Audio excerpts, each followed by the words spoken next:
G'day everybody, my name is Daniel Gonzalez and I'm just going through the manipulative that I've made to help teach children mathematics in the early years. So first up, the manipulative is got to do with this book that you can see on the left, Eggs and Legs, Counting by Twos, which is by Michael Dahl, a book from 2005. And I'll just show you that book quickly. It's available on a YouTube video. I'll include that in the link where it's actually been read out loud. What it largely is a hen named Mrs. Hen that has misplaced her eggs, and whilst she goes to find her eggs, every time she finds an egg, she counts the number of legs, and hence it's going up by twos every time that she finds a new egg. So 6, 8, 10, 12, 14, 16, 18, 20, and then when she's found all 20, that's the end of the book and they all hatch.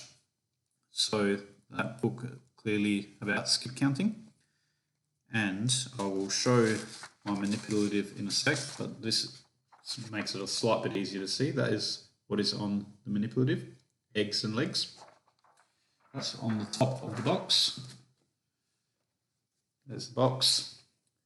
I'll just grab the manipulative out. So my manipulative is a little board, a magnetic whiteboard. Starts off blank, and that's the way I want to introduce it to the class.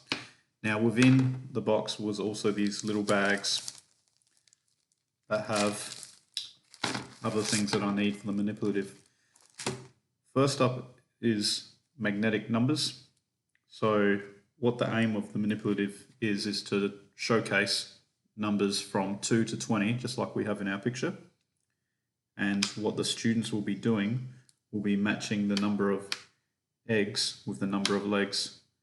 So I'll try to elicit responses from them to try to get the correct numbers on the board.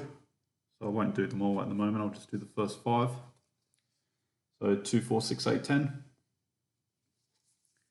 And then obviously if there are 10 legs, that means that there would be 5 eggs to go in those respective grid positions. So I've got a number of different colors: orange, yellow, white, dark blue, purple, pink, yellow. In case I hadn't said that already. So there's an example of what I could end up getting the students to produce: 5 eggs that end up being 10 legs, and therefore we could all go through it as a class together, skip counting 2, 4, 6, 8, 10. And that's really what my manipulative is about. It's about being able to reinforce that connection between the number of eggs and the number of legs, and hence skip counting by 2.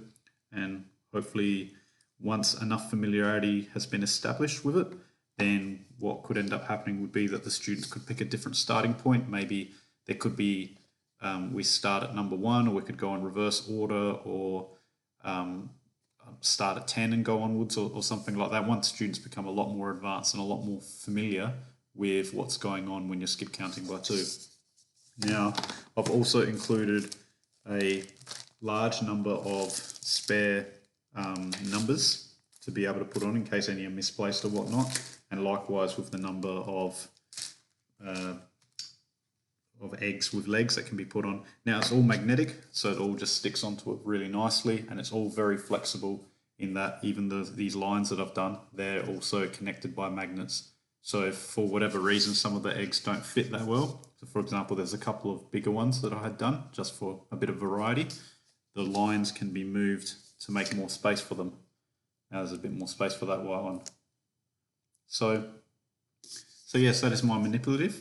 It's to do with skip counting, and I hope you've found this video and the manipulative to be quite helpful.